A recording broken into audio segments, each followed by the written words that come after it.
day, and the reason I'm saying this is because Mark and I, he was 2 years and 5 days younger than I, and we shared a lot of experiences. Y'all may not know this, but I knew him most of my life. Some of the people that I see here today, Buck, Joe Dorr, John Reed, KK, a bunch of us, Jack Newhouse, a bunch of us. We lived a magical life in this town. David Holt, Terry LaCause. Y'all know what I'm talking about, and there's a bunch more of you too that know what I'm talking about. Our cousin John. There's so many of you that we were so lucky to have the life we had, and still have. But it was one of those things, right place, right time. And I mean, I don't know about y'all, but me, I'd never stop being grateful for all that crazy ass fun we had. Yeah. And I mean, I've been blessed by knowing some of the greatest people that have walked this earth, unquestionably, some of the greatest talents, greatest human beings that ever walked this earth. And I mean, I don't know what we did to deserve it, but I hope we keep doing it so we continue to deserve it. There's nothing like it. Nothing like it. So anyway, I wanted to say that first. Mark was a part of that also. When he and my sister had the Allstacks on Congress, we had R.C. Banks there like playing twice a week. Charlie Sexton was in the band. The Clash came in with Ely many times, well, a number of times. Stray Cats, so many people came in there and hung out with us. Sean Penn was great. I mean, and that's just a tiny slice of what I'm talking about. We were really, really blessed. Another thing I just thought of a second ago to talk about Mark, and this will fall in good with my stand-up comedy routine. He and we used to get sent, there were 6 kids in our family. If you can imagine that. And my poor mother would send us off in the summers to me and Mark. She'd send us to Fort Worth to stay with my dad's relatives, who just scared the living shit out of us, honestly. I tell people now, and God bless my relatives. I don't mean to be talking shit about them. I'm sure it was more me than them. I think I was really I didn't like to go anywhere then, and oddly enough, I still really don't. But they would send us for like a month or 2 months, and we would go to Fort Worth and stay with my aunt, who we later found out, like 5 years ago, right before my mother died. She goes, "Oh, by the way, your aunt was really your grandmother." And come on, that is the gospel truth. That is the gospel truth. We just found out my aunt, who we spent the summers with, was really my grandmother. And that would give you a hint of what these people were like. So anyway, we would go and we'd spend a couple of weeks in Fort Worth. And nothing to do except watch Lawrence Welk once a week. And then we would get sent off to Decatur. And I don't know if y'all ever been to Decatur, but it's fucking scary as hell. My relatives in Decatur lived in this big old ramshackle Adam family hillbilly house. And there was like millions of them, and they were named, the matriarch and patriarch were named Cotton and Jewel. Swear to God. We had a cousin named Sammy. And once again, all these are coming from when I was a little kid, and I'm sure they were wonderful people. Still are, although I haven't seen them since I grew up and didn't have to anymore. Once again, I don't mean any aspersions on anybody. But we had a cousin Sammy that, to my recollection, was about 12 feet tall and looked just like if Frankenstein would have been a hillbilly. And we would hear Sammy, when Sammy would come into this big old house, he would just be like, boom, boom, and me and Mark would just run for the fucking hills. Yeah, Sammy's coming. So we barely even ever saw him. I had a cousin, Sue, who lived in a room. Her room was, I can't even describe this, floor to ceiling. I mean, every inch, about an inch thick of Elvis pictures, just everywhere. So anyway, so Mark and I shared that experience, and I'm sure it traumatized the shit out of both of us. But we did it every summer, so he and I had a special bond in that regard of terror. Whenever I try to watch Eraserhead, I always say I can't do it. It brings back too many childhood memories. And I know y'all think I'm kidding, but would that I was. Anyway, so I don't know what to say. Mark, you know what? My sister and I, Dee Dee, were thinking about this the other day when we were trying to write something for the program. And I'd already been thinking about it because I had a feeling I might end up here.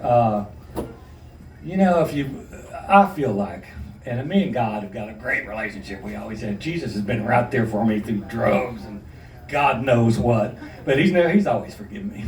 He's funny like that. I believe that everybody ultimately will be judged by the kind of life they led. And if that's the truth, God's already doing favors for him because he led a beautiful life. And if you want to see what a beautiful life looks like, just look at his kids. His kids are impeccable. They're wonderful human beings. And to my mind, every time one of those children does something good, which I'm sure many times a day, it reflects on Mark, and part of it is Mark's doing too. So he will never be gone. His life that he led, the actions that he performed every day, and those beautiful kids that he raised, and many, many friends he had, he's still alive in everybody and in everything all those people do. So there's not too much point in missing him too much. We never saw him anyway, did we? Come on. Nobody ever saw Mark. He never left the fucking house, which I'm very envious of. If anybody knows me very well, he got to work at home. Come on, he had it made. He was happiest at home with his family, and I mean, I don't think he's one of the people. Honestly, and God knows nobody will ever say this about me, and if they do, you guys laugh in their fucking face, will you? I've never heard anybody say one bad word about Mark, and that is the gospel truth, because there was nothing bad to say about him. He was just a good guy. And I mean, come on. I don't know all of y'all, but I bet you every one of us knows how rare that is in life. He never had an evil thought for himself. He never wanted something else. He never wanted another girl. He never wanted anything else. He was so happy with what he had. And how hard is that to find? Come on. He was up there with the best of them.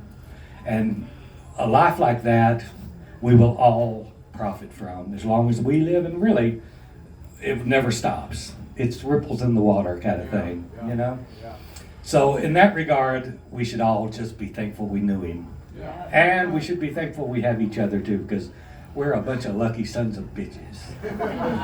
We really are.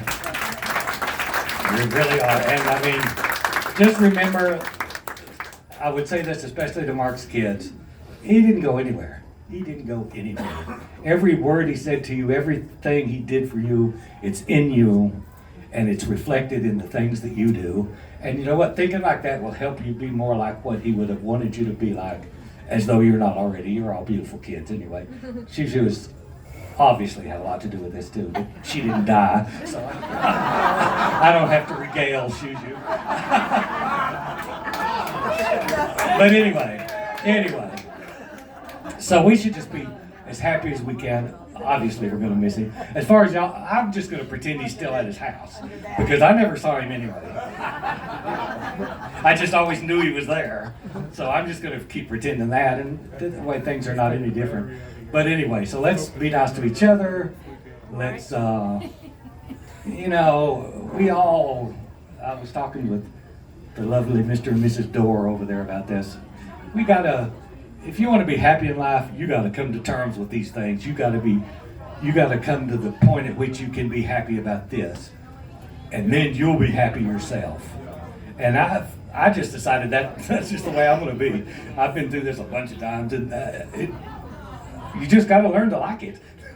As to quote my mother, you just got to learn to like it. It's all good, especially when you live a life like Mark did and left the kind of result that Mark left. We should be happy for him, because he's getting favors now. He's being repaid for all those things he did and the life that he led. So anyway, let's be happy. We're really to be happy. Buck and Eve and Terry LaCause and John, who knows who all is going to play for us. I bet David Holt to throw in there. And we don't even have to pay. And Shuju's friend Carson is going to sing for us, who is beautiful and writes beautiful songs. So anyway, drink, eat, enjoy. Oh, also, I don't know who Aaron is. Where's Aaron? Oh, if y'all know Aaron, or if you meet Aaron, she's responsible for a great deal of what you see before you, which is just magnificent as far as I'm concerned. So if y'all know Erin or see Erin, tell her thanks. Would you tell her way above and beyond, beautiful job, well done. So anyway, enjoy. I don't know what else to say. Thank you.